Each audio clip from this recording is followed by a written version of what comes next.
realize, but you're much tougher than the other side. You're much tougher, much tougher.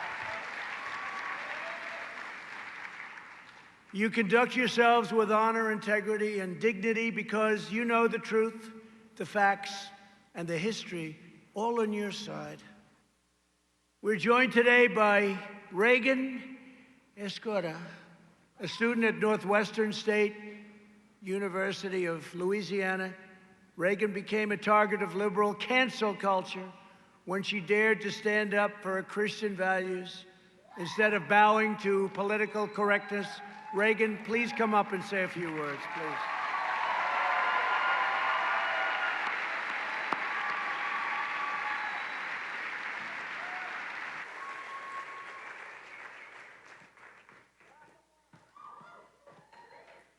Well, thank you, Mr. President, for being here today with all of us and for inviting me up here to tell of my experience with cancel culture.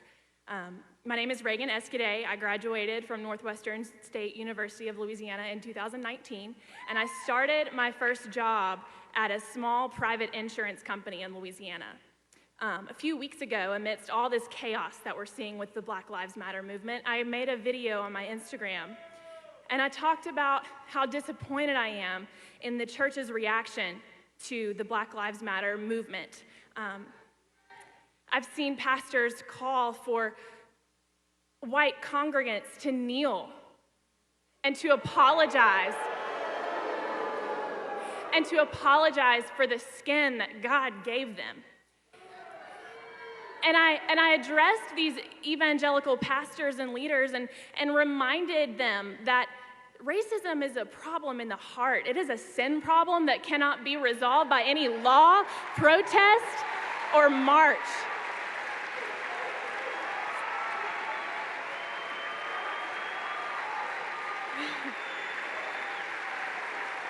And so, of course, my leftist followers didn't appreciate this message at all. I had my name blasted all over social media, and people told me, you know, I'm ashamed to have ever called you my friend. I've lost all respect for you. I love y'all. And so an ex-coworker of mine made a post on Facebook about me, calling me racist and homophobic, and she listed my place of employment and called for people to call my employer and have me fired. There were death threats made to the owners. There were threats to knock down the building. Law enforcement had to get involved. And due to the crazy reaction from the leftist mob, my employer told me that they came to the conclusion that they needed to terminate my employment. But here's the thing.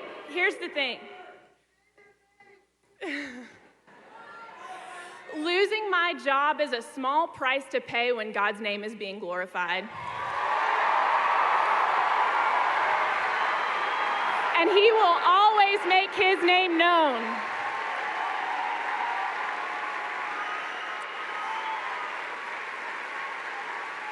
But I share this story with you. I share this story with you because what happened to me is just a small example of something that's happening on a much larger scale in our nation. Aunt Jemima was canceled. And if you didn't know, Nancy Green, the original first Aunt Jemima, she was a picture of the American dream. She was a freed slave who went on to be the face of the pancake syrup that we love and have in our pantries today. She fought for equality. And now the leftist mob is trying to erase her legacy. And might I mention how privileged we are as a nation if our biggest concern is a bottle of pancake syrup?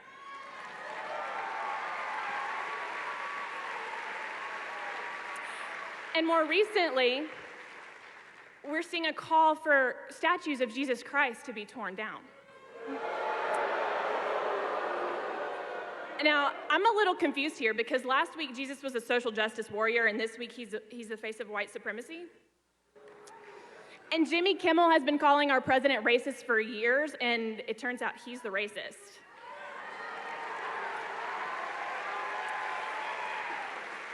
There's governors that are getting away with wearing blackface. That's just sliding under the radar.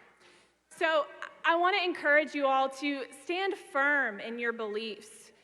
We need truth. We need hard, cold facts and truth now more than we ever have before. And we are so blessed to have a president who stands on the front lines, walks through the fire every day to fight for our God-given American freedoms.